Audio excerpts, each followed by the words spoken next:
Wonderful good day to Canada Nickel's corporate update on commodity TV, ladies and gentlemen. Nickel is an indispensable battery metal and is used primarily in steel production also. Global demand continues to grow steadily, and according to the latest estimates, well over 20 new large nickel mines will be needed in the next 20 years to meet demand at all. Canada Nickel will be such a supplier in the future. A positive bankable feasibility study has just been published for the Crawford project. The NPV at 8% discount after tax is $2.5 billion, with an IRR of 17.1%. This rises to $2.6 billion, NPV 8%, after tax with an IRR of 18.3% with planned tax credits for the carbon capture and storage. Crawford is the world's second largest nickel reserve and second largest resource, with an original mineral reserve of 1.7 billion tons of ore grading 0.22% nickel. Future production is expected to be 1.6 million tons of nickel, 24,000 tons of cobalt, 490,000 ounces palladium and platinum, 58 million tons of iron ore and 2.8 million tons of chrome over the 41-year project life. Annual EBITDA is expected to be $811 million, free cash flow $546 million, and nickel production 48,000 tons per year during a 27-year peak period. Very important, however, is the environmental aspect, which, after all, has become increasingly prominent since ESG. The project would be one of Canada's largest carbon storage facilities, with 1.5 million tons per year of carbon captured and stored during the 27-year peak period. Crawford is a net negative contributor to the global CO2 footprint, with 30 tons of carbon capture and storage capacity per ton of nickel remaining after accounting for the project footprint. An absolute top performance. What does the stock? It falls. Unbelievable for now. This shows how broken the markets are. Everyone is looking at AI, electromobility, and high-tech stocks. Wow, congratulations. Hardly anyone is interested in where the raw materials come from to build and make all this. It's like electricity, which comes also from the socket, meaning you just plug it in, but you don't think about it. The fact is that Crawford is a cutting-edge project that needs to be developed.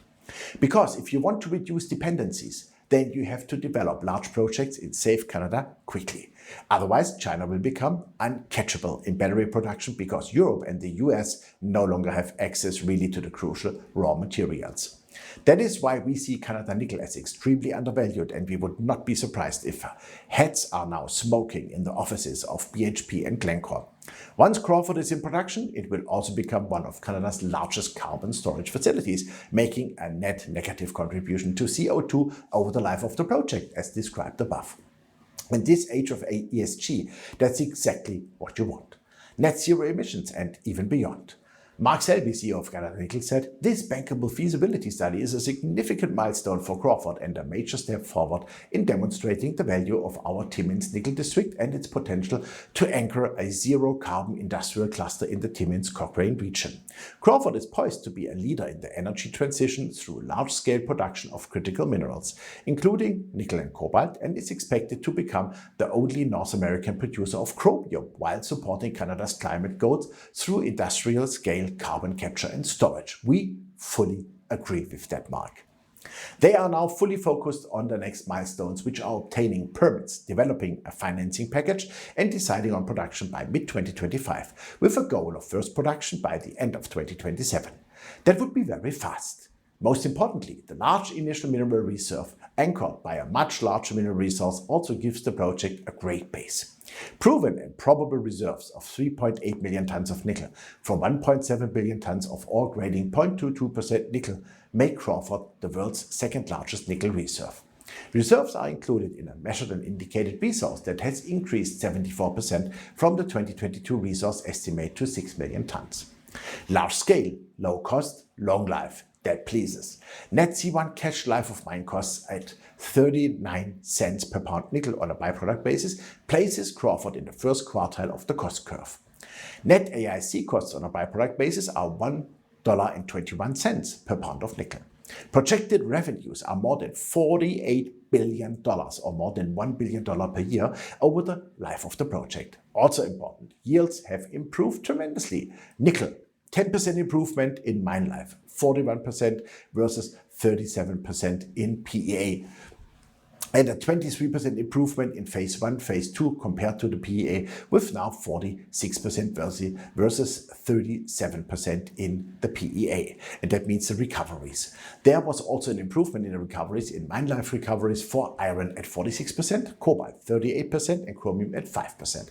In parallel with the completion of the BFS, Canada Nickel is actively working to obtain all necessary federal and provincial approvals and to put together a financing package with its advisors, Scotiabank, Deutsche Bank, and Cutfield Freeman by mid-2025. Following this, a decision would be made to commence construction at Crawford with a target of first production by the end of 2027. We congratulate Canada Nickel on this BFS and are proud shareholders of the company. The stock is an absolute buy. We would not be surprised if the first offtakes were to take place here soon, or if large corporations were to become actively involved here. Because there are not many such projects in the world in safe jurisdiction and with such a huge market directly in front of the door. If you like nickel, you should own Canada Nickel shares. You can also find all information on our Commodity TV app in German and English, as well as everything about commodities. We appreciate a like and, more importantly, subscribe to our TV channel. Please note the following disclaimer. The stocks discussed are part of the SRC Mining Special Situation Certificate, and I'm a shareholder in the company. Thanks for watching us, and bye-bye from Austria.